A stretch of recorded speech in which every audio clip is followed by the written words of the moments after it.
Well, we might as well know who the real star of the show is. Absolutely. Joker is, by the way, a Clydesdale Morgan cross. Basically what that means is all the pretty colors of the Clydesdales, but is the size and the attitude of the Morgans. Now he is about 16 years old. A properly exercised draft horse can live 35 to 40 years, so he still has a very long life ahead of him. Hard work though, either.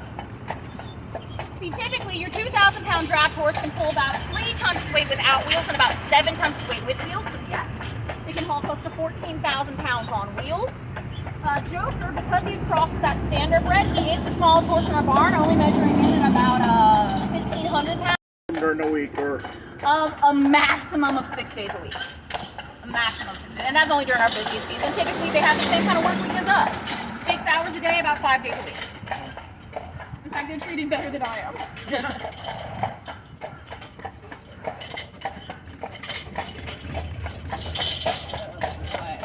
Where do they live? We have a barn about 2 miles outside the historic district. It is actually so close by that we walk them in and out of town like this. We will actually hitch them up at the barn. It takes about 35 minutes to get into town. It takes about 20 to get back home. They get excited. They know the magical hay fairy. Yeah. They know the magical hay fairy is delivered to the stalls. In fact, you can see it on their very last tour of the day. They know. He also does know the route. In fact, I've only done this route. This is the 3rd time I've done this way. They do know their way home. My job is not to tell them where to go. It's to keep them from hitting cars. In fact, I was told when I started that if I was ever to get lost on the way home, I was to loosen my reins, tell him to go home, and he'd take me. He really has done that with me once. When I was very, very new, I got lost on the way home, so I just kind of loosened my reins, and I watched whichever direction. When we came to an intersection, I watched when he started leaning to one direction or another, and that's the direction I would let him go, and sure enough, we got home. huh.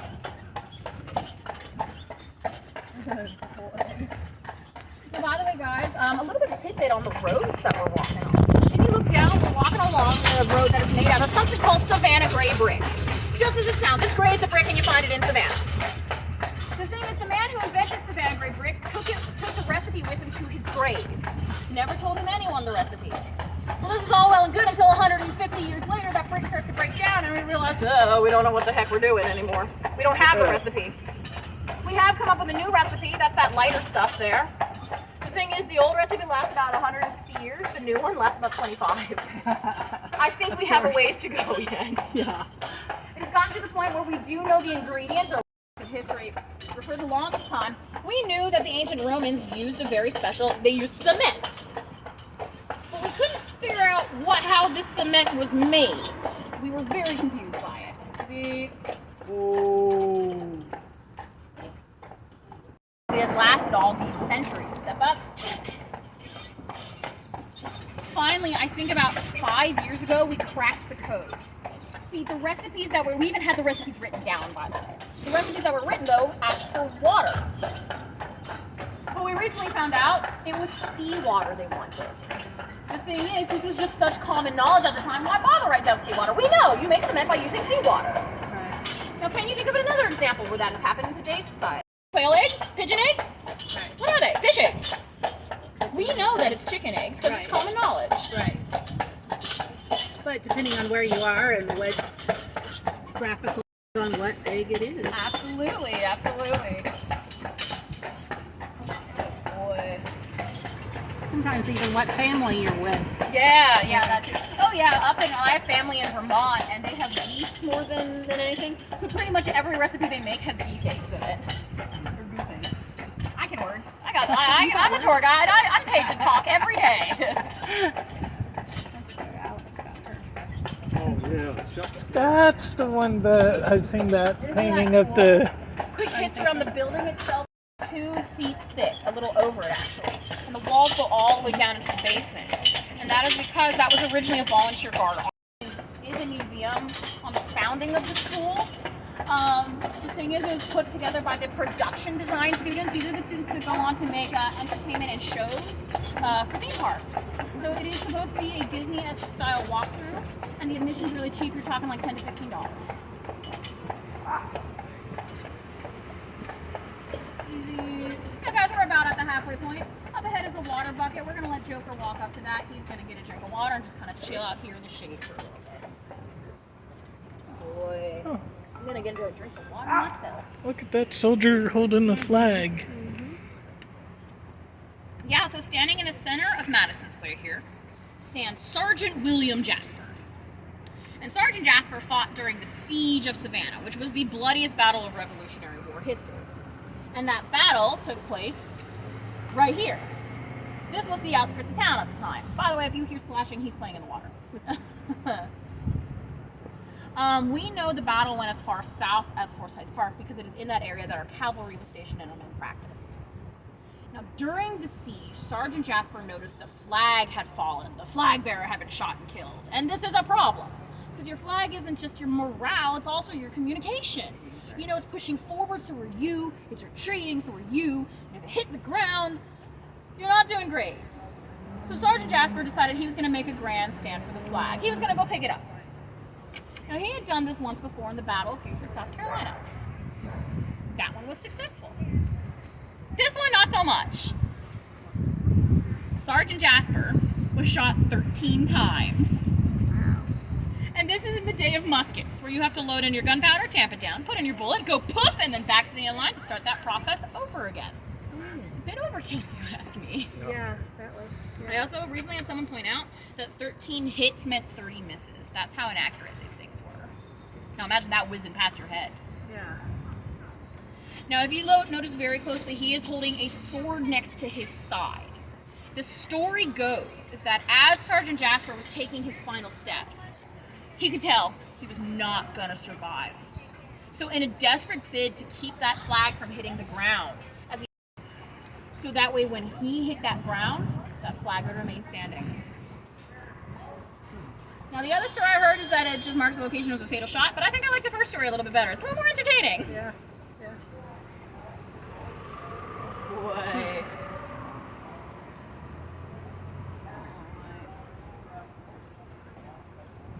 Of course, we have the Shaver's Bookseller on the corner. Very first bookstore to ever be established here in Savannah, and they're still an awesome bookstore. You do have to be okay with cats, though, because they have 3 very fat, very friendly cats inside. I got cat. Good! Then you'll fit him just well over there. Now, also, we have this beautiful house with Gothic architecture coming up on my right-hand side. This is the Green Meldrum House. Now, they don't do tours off. I actually got into it. It originally was not done eat the grass. Before Sherman got here, it originally was the private home of a wealthy cotton broker. Now, when the man heard that we were getting ready to surrender the city to Sherman, he decided he was going to surrender his house to Sherman to ensure its survival. It backfired a little bit, though. That year for Christmas, Sherman gifted President Lincoln some of the man's furniture and about 26,000 bundles of his cotton. The house survived. Yeah. Now, while Sherman was living here, the ladies of the church next door didn't love the fact that they had a darn Yank staying next door. So they decided they were going to get even. And they started ringing the church bells. Every 5 minutes. All day. Every day. Clear through the nights. They worked in shifts. We have documented proof of this, too. Wow. Sherman lost his mind. He'd order his men up into the bell tower to remove the bells. They did. Step up. The ladies then wrote a letter of complaint to President Lincoln. Lincoln then wrote a letter of his own, this time to Sherman, saying, hey man, you can't do that. You gotta put those bells back. Well, Sherman obliged. He decided that he was gonna listen to his president, but he also noted that Lincoln never said how to put the bells back. So he had the bells reinstalled upside down. Nothing is not ornery. Yeah.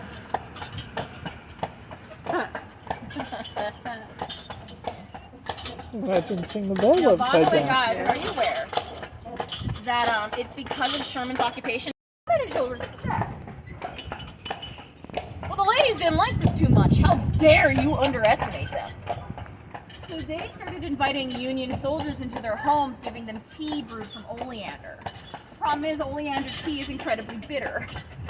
So they would have to mask the flavor using a lot of sugar. And that is how Southern sweet tea got started. Oh. It is also why Yankees like me will not drink Southern sweet tea. I can't do it. I took 1 sip and I coughed. When I drink sweet tea, it is 1/3 tea, 2/3 water. And All of my coworkers cringe.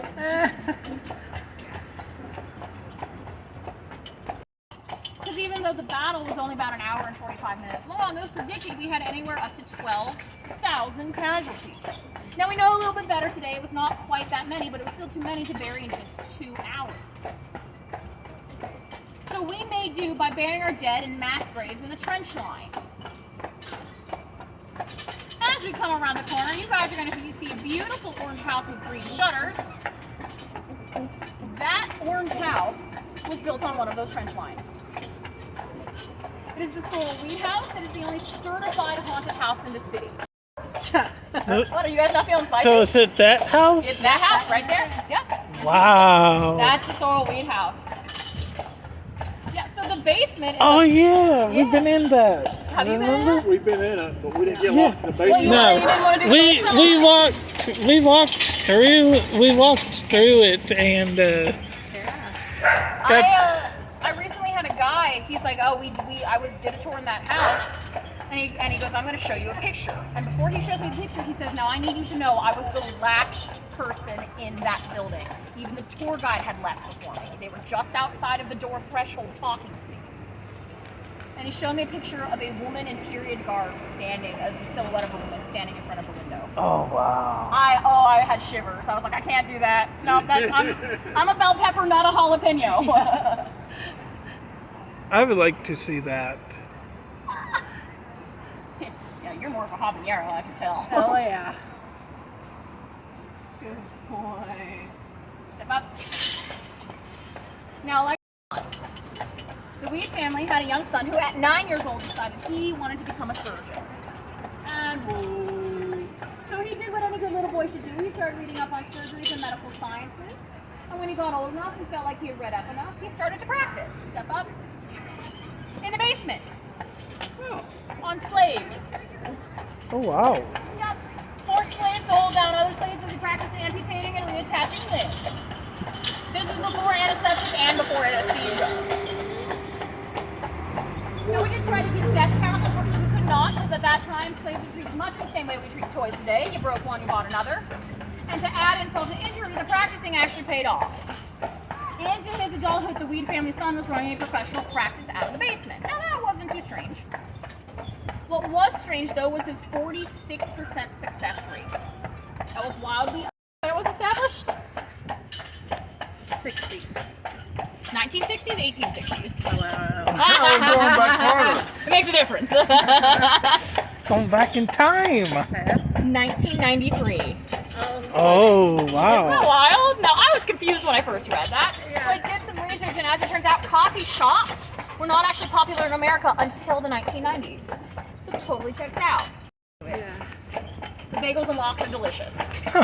That looks like Paul Revere. That is Oglethorpe himself. He stands We're facing. sitting on his bench. Yeah. Oh yeah. Yep. Oh, that's Oglethorpe himself. He stands facing the south to keep an eye on the Spanish. Remember, he was the founder of our city, founded our city in 1733. In fact, that bench you were sitting on, that's where he first pitched his tent when he first made land here in Savannah.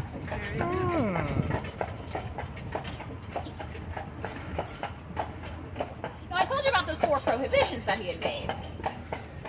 All 4 prohibitions were no hard liquor, no slavery, no Catholics, and no lawyers.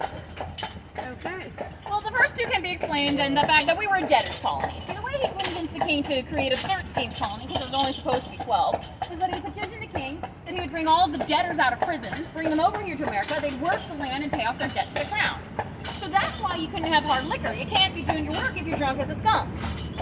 Also, you have to be doing your work, not your slaves. So no slavery. Put an asterisk next to that one because, like I said, that was no African slaves.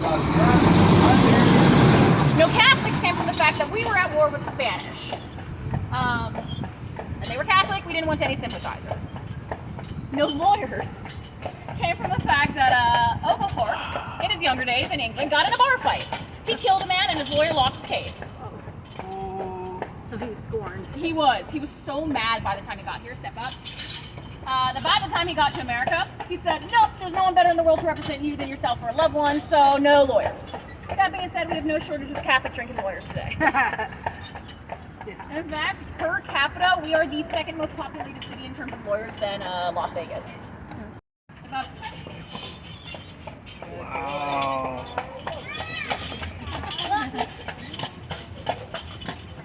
Well, here's yet another food recommendation for you guys. Collins Quarter. I have it all on the menu all the time, though, which I personally think is a sin to mankind, but whatever, they didn't ask me. Something they do still have, though, like everything on the menu is going to be to that caliber. So right now they just have a straight up brisket on there. Delicious. The shrimp and grits are amazing. The spicy chicken sandwich. If you like martinis, I do recommend them, especially the lavender martini. That's amazing. Or if you're more of a coffee drinker, try the Thai iced coffee. That is iced coffee with sweet condensed milk and cardamom. Are you guys hungry yet? Love it. Now guys, we're coming in here to Wright Square, and we have a saying here that you do not want to be wrong in Wright Square. See, this was originally the Judicial Square. In its heyday, we were typically trying pirates. Pirates would hang out at the local taverns, but they would get the tavern goers stupid drunk. And when those tavern goers woke up again, they'd wake up on a ship about 3 miles out to sea. And that's where they were told, all right, you can either work for us for a year or you can swim back. And that's how you were shanghaied. So, let's say a pirate was being convicted of a particularly heinous crime. He'd start over on the east side of the square in the courthouse to receive a sentence. From there, as a quick hop, he's going to jump around the square to finish him off. His next stop will be to the north side, to the CVS of all things. The CVS was actually our very first jailhouse. Don't worry, it was not a functioning CVS at that time. It wasn't even technically a jailhouse either. It was really closer to a jail platform. See, a roof was not a luxury that we awarded to inmates. So instead, we would shackle up our inmates in just the right way that they could watch as their gallows was being built in the center of the square, and their grave was being dug on the adjacent corner. Nothing like a little psychological torture to get you through a sentence, huh? Yeah. Now fast forward to the present day, you'll notice that the CVS on Full Street does not stay open through the night. They close at about 10 or 11, which today is not too strict, but they were doing that long before COVID was a thing. And that is because that CVS is said to be so haunted they can't actually keep any night staff.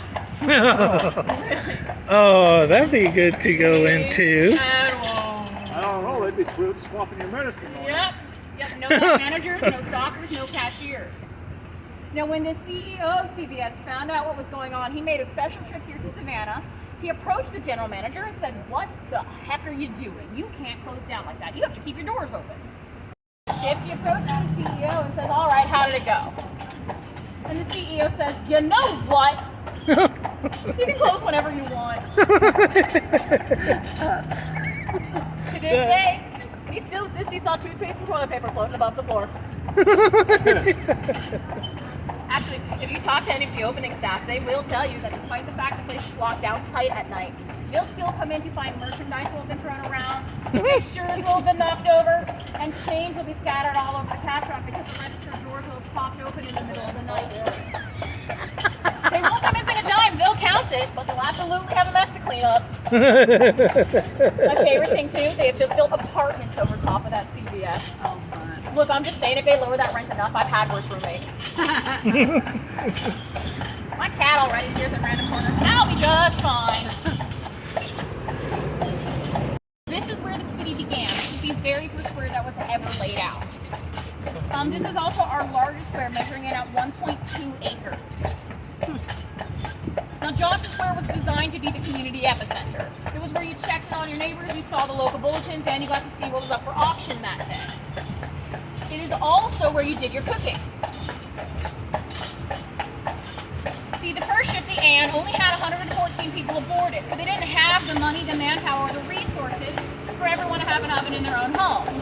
So instead, we built 2 large community ovens in Johnson Square. One was for roasting and one was for baking. Now the thing is, anyone who has just started to scratch the surface of our history will find out our city has burned down 5 times. Sherman was not one of those. We're very good burning ourselves down. Thank you very much.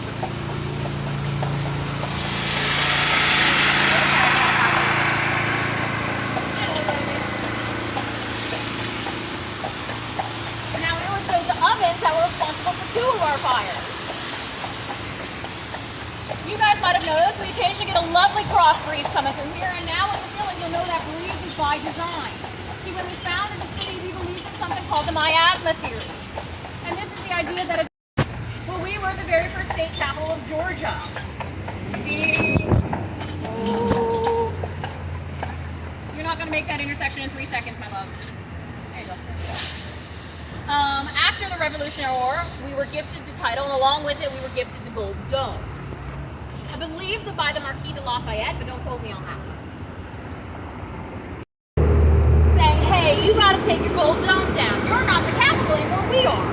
And every time we would write back, oh my goodness, you're absolutely right. We will have to take that down right as soon as we can. I haven't yet. We've been busy. Yeah.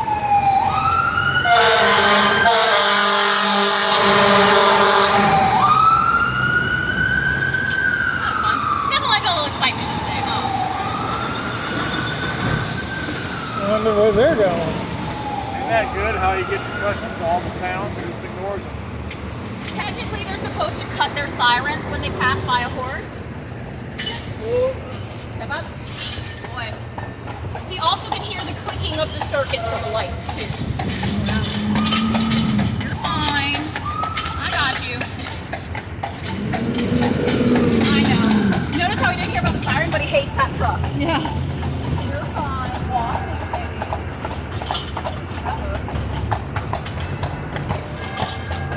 Uh-oh. Oh, that's our carriage stand right there.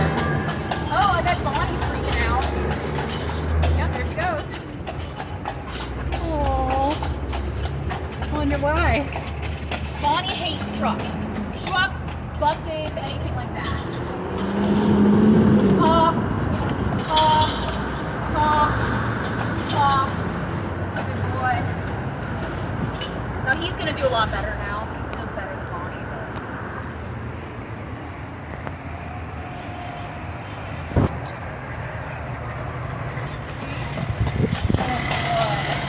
Well, that is a cool fire truck. There was a big one that I saw earlier. It was massive. It actually needed 2 drivers. A driver in the front that actually did the main driving, but then there was another driver in the back that directed the back end so that they could get around our tight corners. It looks like they had a medical run because I hear an ambulance. Yeah, they got a medical run somewhere.